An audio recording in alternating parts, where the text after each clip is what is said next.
Good morning, good afternoon, good evening, whatever part of the day it is for you. Welcome back to Wealth Reimagined. I'm your host, Mya K, and I'm so excited we have made it to week 4. Week 4, Financial Literacy Month. So grateful if you've stuck with me from episode 1 until now. But don't feel like this is the end. Don't feel like this is the end. This is honestly just the beginning, and I'm excited for this series. I hope it has been helpful so far and really just getting those foundational pieces and discussions out of the way. Super grateful that you are here and can be a part of this time and this space on the Family Bloodline Network. So let's, I hope everybody's having a good day. I release these on Mondays, and Monday can be manic for real. Mondays can be a lot, especially if you had a great weekend like I did. I had a great weekend, despite the storms. I am in an area that has been getting tornadoes all weekend. Over the last week, honestly, we've had tornadoes. Luckily, I have not been impacted personally, but definitely surrounding areas. One area in particular that's a bit south of me, honestly, I think they've been hit 3 times in the week, or impacted. I shouldn't say hit. That sounds like there's been a lot of destruction, but they have definitely been impacted for every storm that we've had.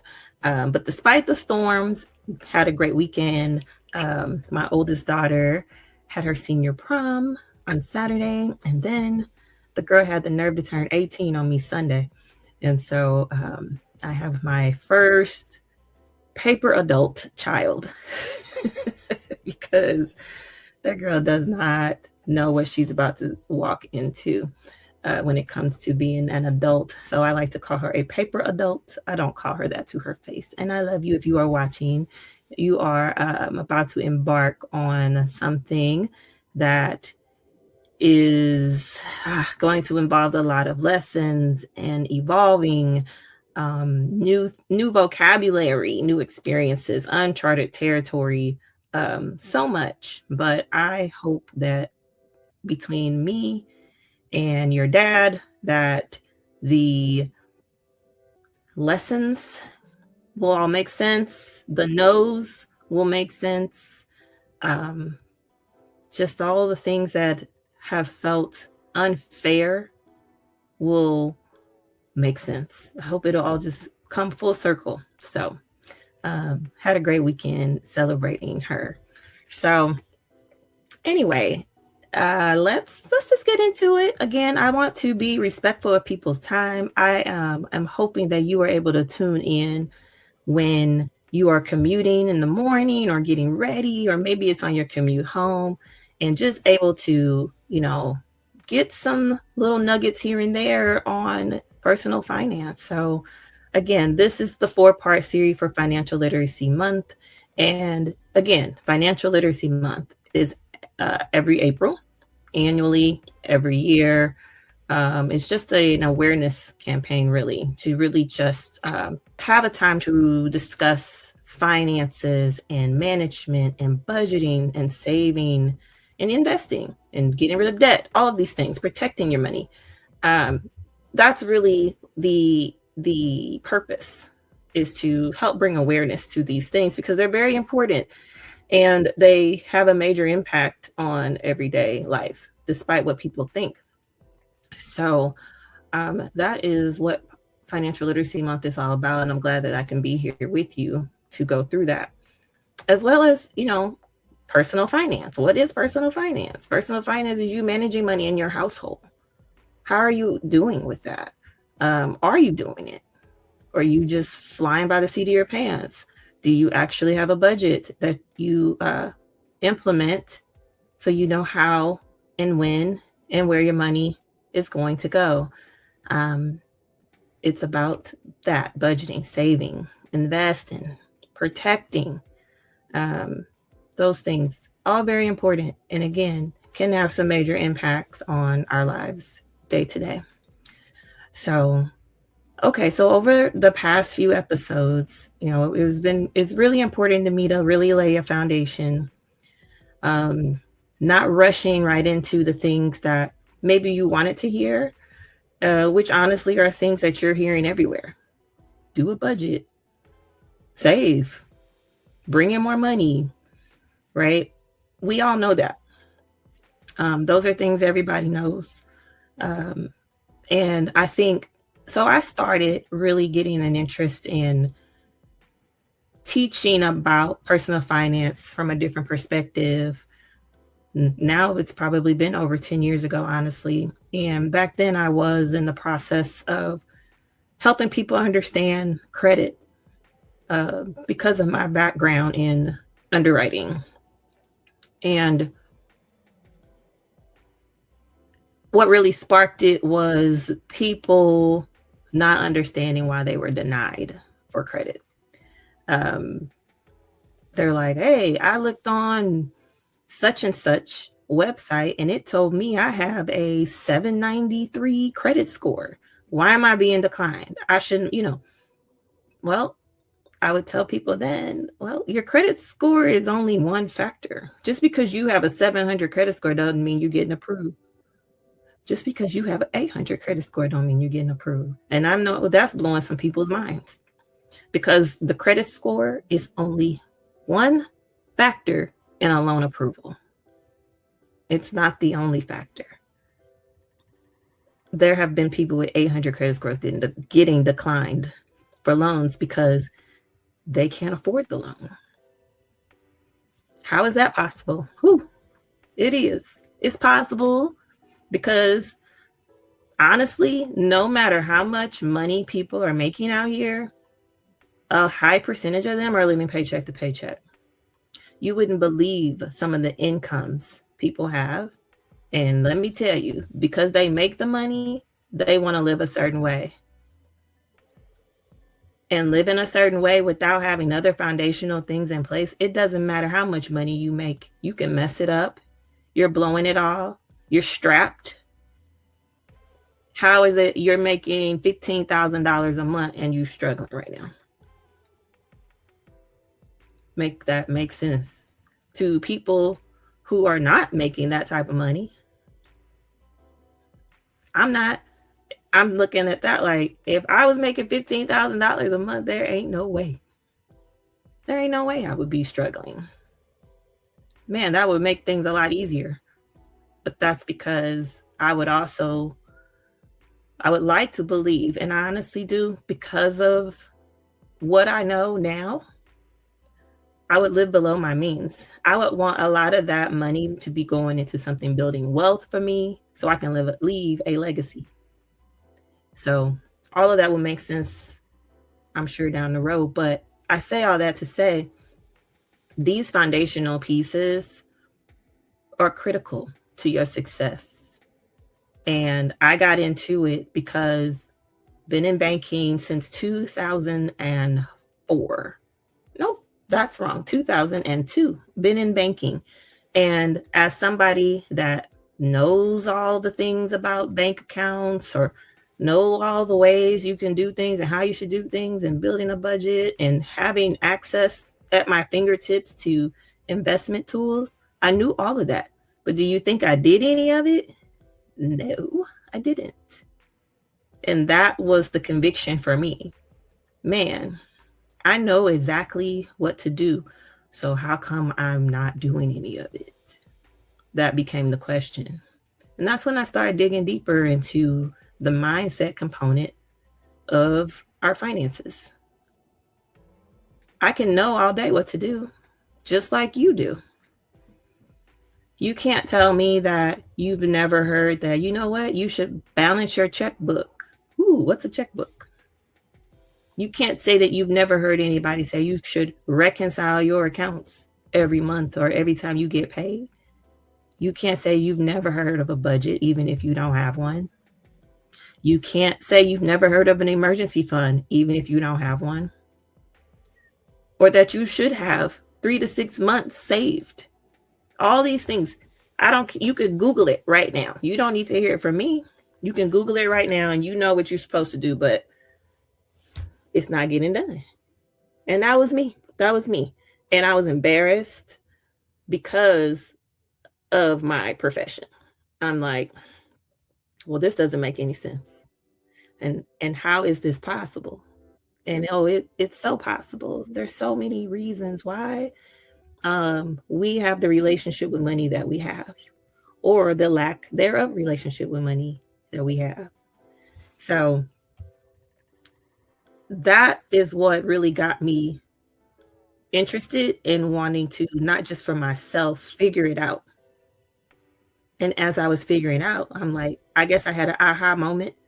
And I'm like, I gotta share this with other people. I can help people. I'm thinking I can actually help people. I can help people. So I'm helping people understand their credit, and that spilled over into it spilled over into more, really, because okay, you got the credit component maybe that you understand, but how do I get to pay off these debts?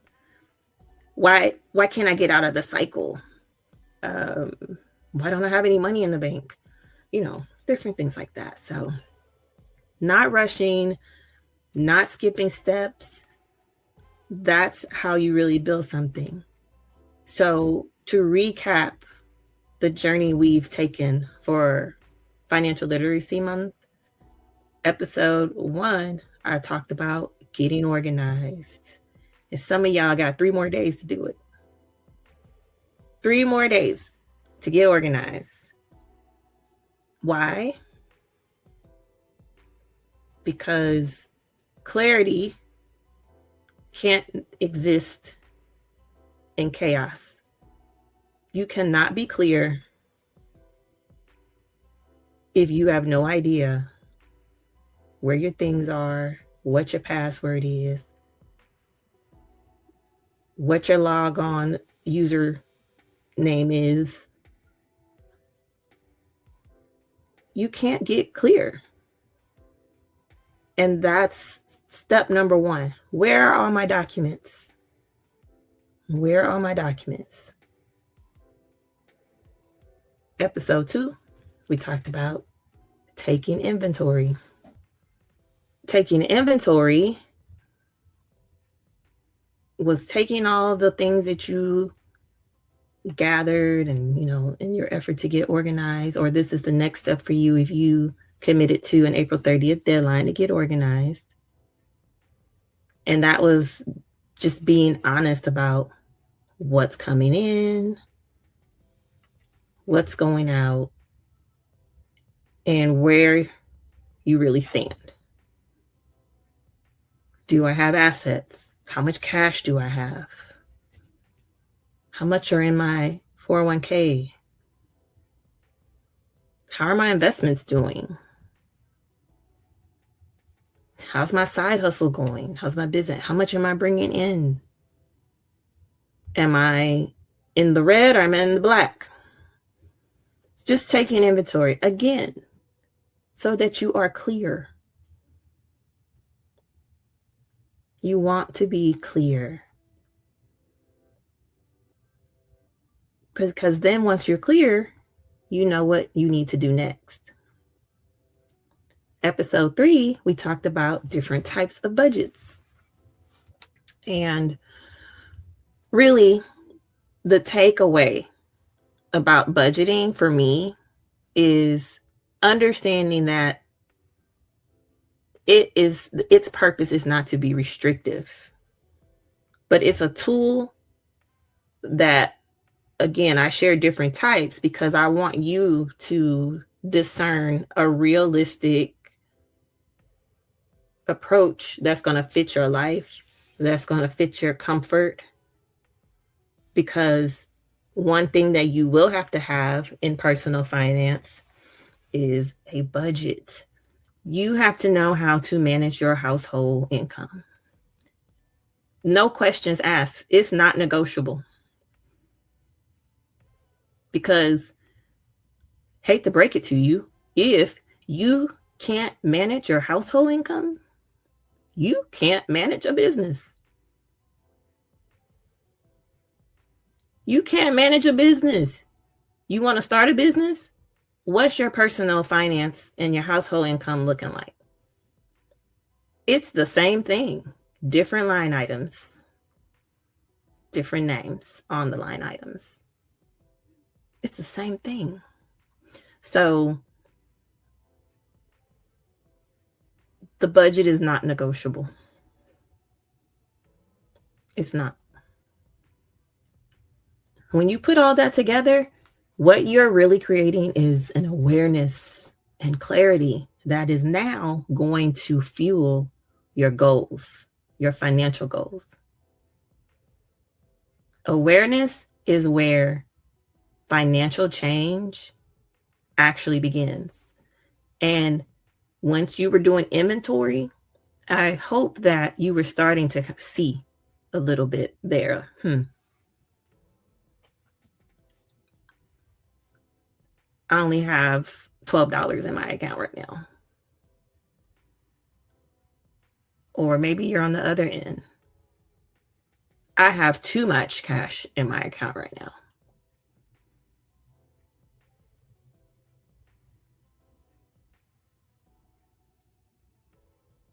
So that's where the financial goal setting will begin. Okay. And that's kind of what I want to talk about today. Now that you have done these things, these 3 steps, now it's time to set realistic goals. Realistic goals. And some of these goals, just like the budget is non-negotiable, some of the goals are non-negotiable. Now, this is kind of a high level, right? Because what we haven't done yet together is really examine your situation. So you may have done a look at things and you realize I have more going out than I have going in. And that's never a comfortable place to be in, but that's the place a lot of people are in, especially once they start compiling these things and they've actually put it down on paper. The numbers don't lie. You can all day long tell yourself you got enough money because it looks like you have enough money because you made it work out somehow. But once you put it all down on paper, it hits different. The numbers don't lie. You have, for easy math, $2,000 coming in, but you have $2,500 going out. You're out of balance. You're upside down. So how do you make it up to where if you have $2,000 coming in, you have $2,000 going out? And if you are upside down, that might be a goal number 1. How do I fix this? Where can I cut expenses? How can I bring in another $500? But the goal there is that you need to at least break even. At minimum, you need to break even. And so if you're in an upside down situation, then I would encourage that to be goal number 1 for you. I need to cut my expenses. I don't have enough. I have too much going out than I have going in. Do I need to cancel some subscriptions? All Netflix and Peacock and all them doing are going up. What, every 90 days, it seems? Are we even watching these streaming channels? Do I still need that subscription that I forget to skip at the beginning of the month and they charge me and I'm like, dang it, now I have to buy something?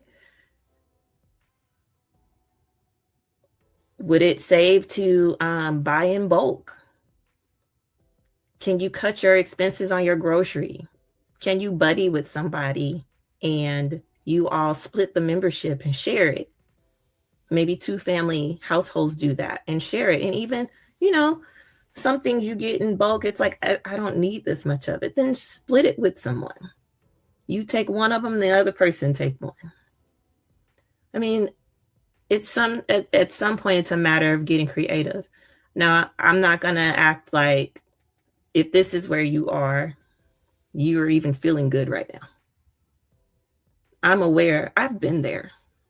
I haven't been there where I wrote all this stuff down and I'm like, how am I even making it? I was one financial crisis away from disaster. All that it would take is for one thing to go wrong unexpected, and I would have had a crisis. I would have had a crisis on my hands because I honestly didn't know. Sometimes it's a matter of do I need to shop for different insurance, cheaper insurance? I was with an insurance company over 20 years. But every time I would get the little policy thing in the mail, I'm like, I feel like it keeps going up, keeps going up, keeps going up. How do I not have some type of loyalty, discount?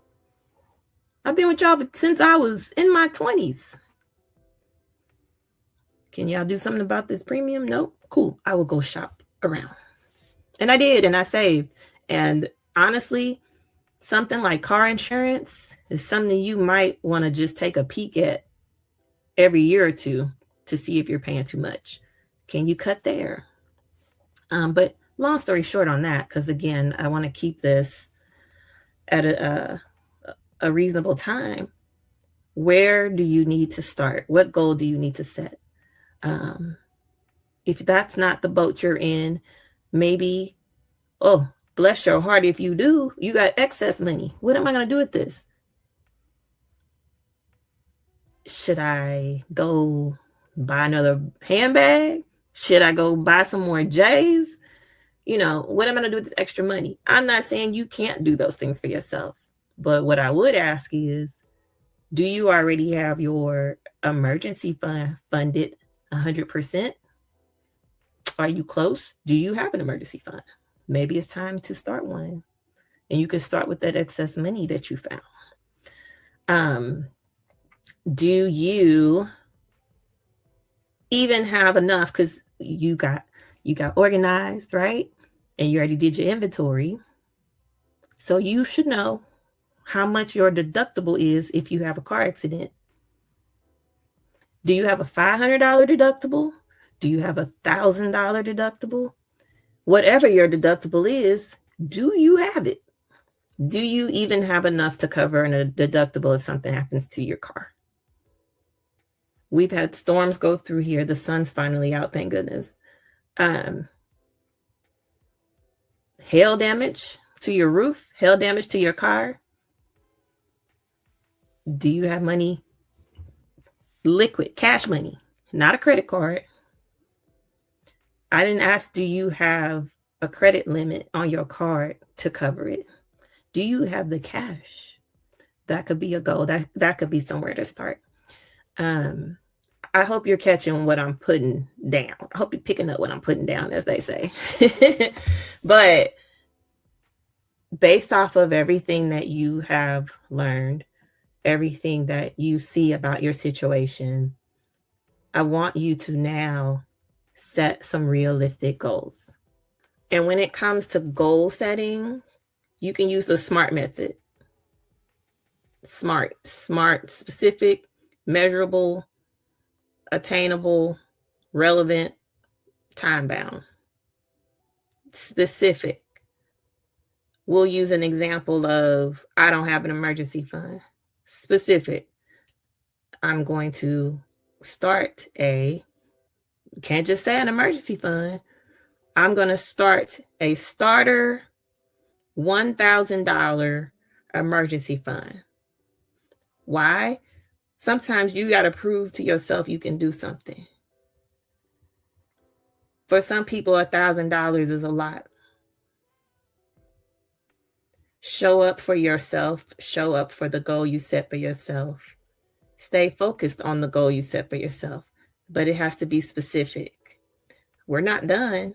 I'm going to start a starter $1,000 emergency fund, and I will have it completed by you fill in the blank. That's how you do a specific goal. I'm going to start an emergency fund is not specific. I'm going to get out of debt is not specific. Also, break your goal down into a bite-sized chunk. $1,000, break it down. I'm going to make sure I have $250 in there by this date. And I'm going to have another $250 in there by this date.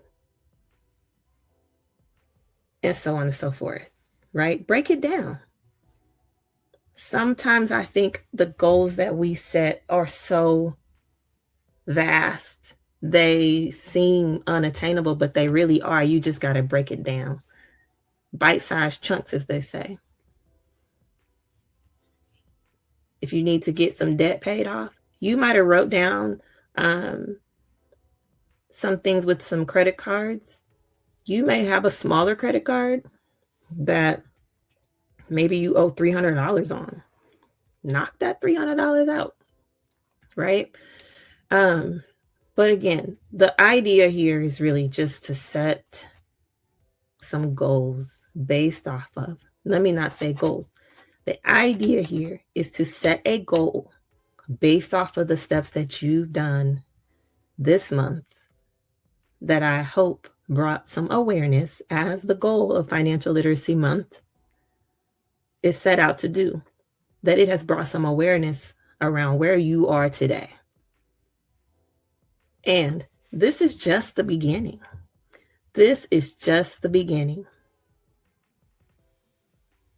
This is where it actually all begins, with awareness. So you don't need to have everything figured out right now. If you've gotten this far, just getting things organized, a lot of people don't have all their stuff together. A lot of people don't know their net worth, whether it's positive or negative. You've done more than most people ever do. You've done what some of our elders say they wish they had done sooner. So hold your head up, pat yourself on the back. You have taken a big step. You've taken an important step in your financial journey and reimagining what wealth can look like. It may seem far off now, but this is the starting point. And I wouldn't be surprised if these are things that no one's ever told you when they talked about setting yourself up for success financially. You also want to set a date that you do this regularly. Think about that. Just set a time each week that you can check in with your finances and what you've done.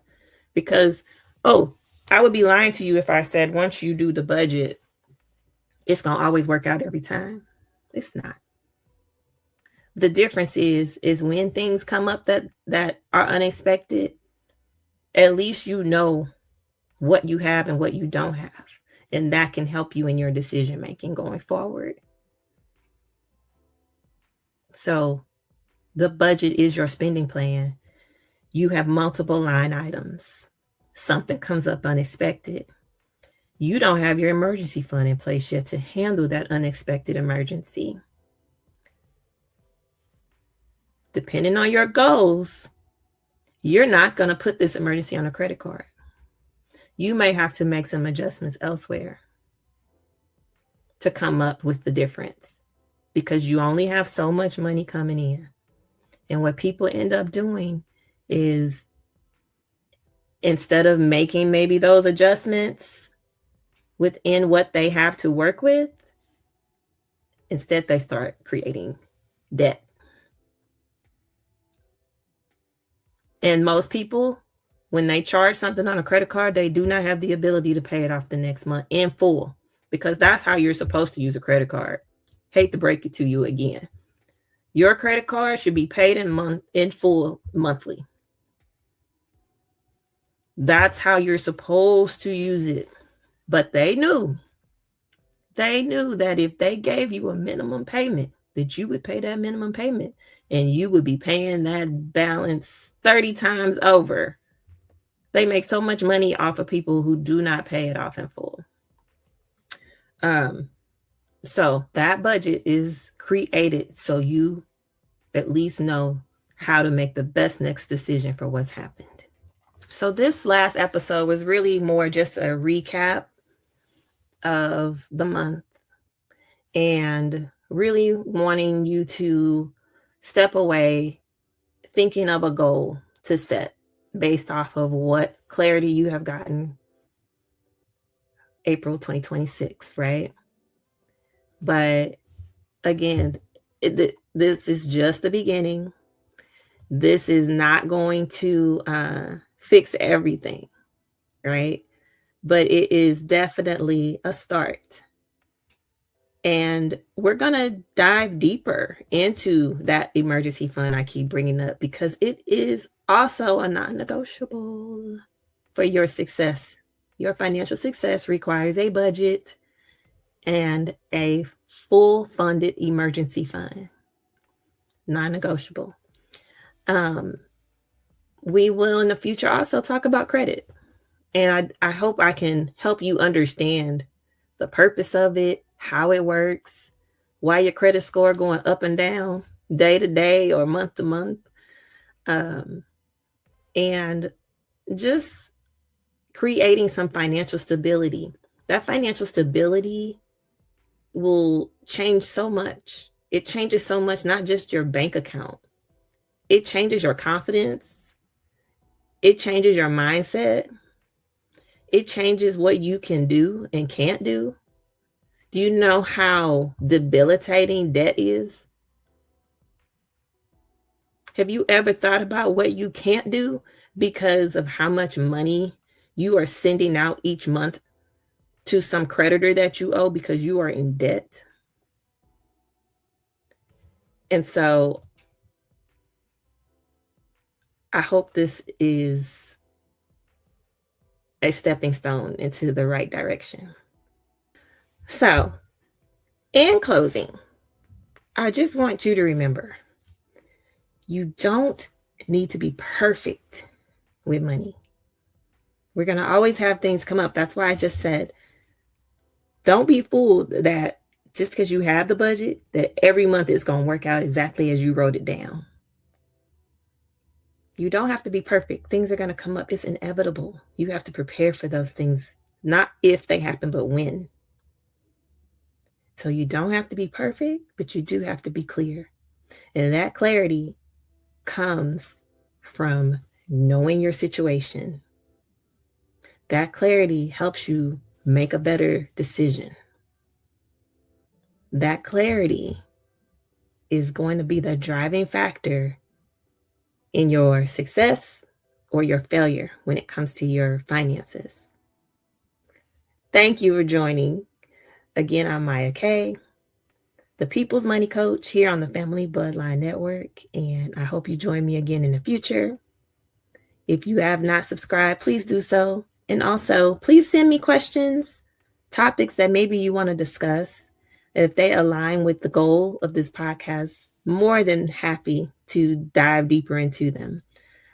So stay tuned. Continue to join me as we dive into that emergency fund I keep talking about. We're going to talk about understanding credit better and just helping you stay on top of that budget and achieving your goals of getting out of debt. Because again, debt can be so hindering of what it is you want to do. You don't want to miss out on opportunities just because you're not ready. They say stay ready so you don't have to get ready. It happens to me all the time. I'm like, ooh, I wish I could get that. I wish I could do that. I wish I could make that investment. And sometimes I just don't have it. So for other things, I am ready. But then there's some larger things because I was late to the party, right? That I can't do yet. But I don't let it discourage me. I let it motivate me. Because I'm like, well, next time an opportunity like that comes around, I'm going to be ready. and I'm going to be able to go ahead and make the purchase, make the investment. I gave an example on a prior episode about just even buying points for flying when they have their sale. I was like, oh, I'm going to be ready next time. There's no reason I should be missing out on this discount for these points. And so it's things like that that I hope you take away that will motivate you as well. So thank you again for joining, and enjoy the rest of your